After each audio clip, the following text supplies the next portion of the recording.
श्लोक 3 पाठ 2 गीता का सार दूसरा पाठ। क्लाभ्यम मास्मगमा पार्थ नेतत्वयुपद्यते क्षुद्रम हृदय दौर्बल्यम त्यक्त्वोत्तिष्ठ परंतप। इसलिए हे अर्जुन, नपुंसकता को मत प्राप्त हो, तुझमें यह उचित नहीं जान पड़ती।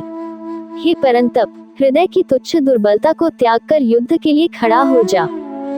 3 व्याख्या। इस श्लोक में भगवान श्री कृष्ण अर्जुन को ज्ञान और साहस प्रदान करने का निर्देश देते हैं।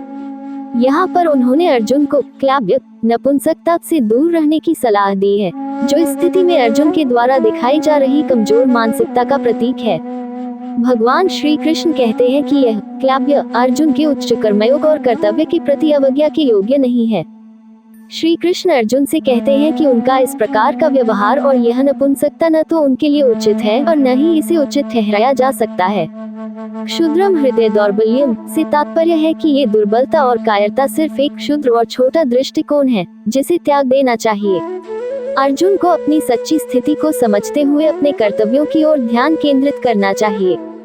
अर्जुन को उत्तिष्ठ यानी उठकर कार्य करने का निर्देश देते हुए भगवान श्री कृष्ण उन्हें प्रेरित करते हैं कि वे परंतप दुख और बाधाओं को दूर करने वाले के रूप में अपनी शक्ति और साहस को जागृत करें। उनका ये संदेश अर्जुन को आत्मविश्वास और दृढ़ता प्रदान करने के लिए है, ताकि वे अपने कर्तव्यों का पालन सही ढंग से कर सकें। इस श्लोक का मुख्य संदेश है कि व्यक्ति को अपने डर और कमजोरियों को पराजित कर अपने कर्तव्यों का निर्वहन करना चाहिए। यह आत्मबल और उच्च मानवीय मूल्यों को बनाए रखने की आवश्यकता की ओर संकेत करता है। श्लोक 4 पाठ 2 गीता का सार दूसरा पाठ। अर्जुन उवाच कत भीष्म संख्ये द्रोण च मधुसूदन इषुभिः प्रत्योत्स्यामि पूजार्हा वरिसूदन। अर्जुन बोले, हे मधुसूदन, मैं रणभूमि में किस प्रकार बाणों से भीष्म पितामह और द्रोणाचार्य के विरुद्ध लड़ूंगा, क्योंकि हे अरिसूदन, वे दोनों ही पूजनीय हैं। 4 व्याख्या। अध्याय 2 श्लोक 4 में अर्जुन भगवान श्री कृष्ण से प्रश्न पूछते हैं, कैसे मैं भीष्म पितामह और द्रोणाचार्य के खिलाफ युद्ध कर सकता हूँ? हे मधुसूदन, वे मेरे पूजनीय हैं और युद्ध के लिए उपयुक्त नहीं हैं। इस श्लोक में अर्जुन अपनी चिंता और असमर्थता व्यक्त कर रहे हैं।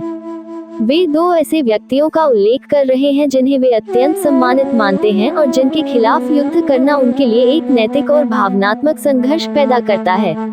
भीष्म पितामह और द्रोणाचार्य महाभारत के महान योद्धा और शिक्षकों के रूप में जाने जाते हैं और अर्जुन के लिए उनका विरोध करना अत्यंत कठिन है। इस श्लोक के माध्यम से अर्जुन अपने आंतरिक संघर्ष और द्वंद्व को व्यक्त कर रहे हैं, जो युद्ध की कठिनाइयों को दर्शाता है।